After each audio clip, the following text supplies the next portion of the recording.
السلام علیکم. وعلیکم السلام. تو مفتی صاحب آپ نے بتایا تھا کہ اگر ضعیف اور صحیح حدیث ہے تو اہتماماً اگر ہم بیان کر رہے ہیں تو صحیح حدیث کا انتخاب کر کے بیان کرنا چاہیے. تو یہ خالی آپ کی رائے ہے یا جامع رشید کے تمام اساتذہ کی رائے ہے؟ کیونکہ وہ سیرت النبی کا جو کورس کرا رہے ہیں مفتی رشید صاحب, تو اس کے اندر وہ صحیح حدیث کو کر رہے ہیں یا ضعیف کا بھی اس کے اندر دخل ہے؟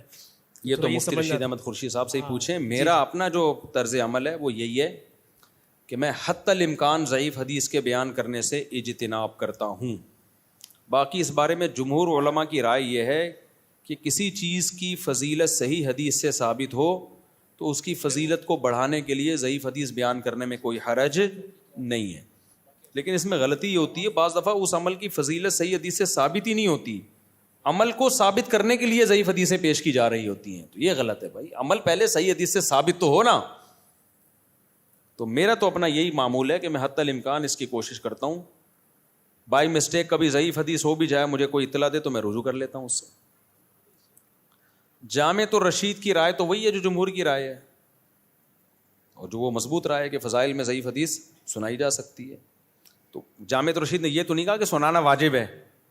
واجب ہوتا پھر میں نہ سناتا تو آپ کہتے ہیں جامع الرشید کا فتویٰ دیے کہ سناؤ, تو مفتی صاحب آپ کیوں نہیں سنا رہے؟ بھائی انہوں نے بھی پسند وہ بھی اسی کو کریں گے کہ نہ سناؤ تو زیادہ اچھا ہے. جب صحیح حدیثیں اتنی موجود ہیں تو کیوں جا رہے ہو ضعیف کی طرف؟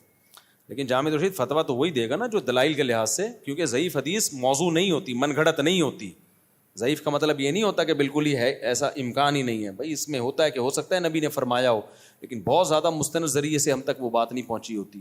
تو تقویت کے لیے کسی صحیح حدیث کی کو تقویت کے لیے بطور شاہد کے لیے اس کو بیان کرنے میں کوئی حرج نہیں ہے.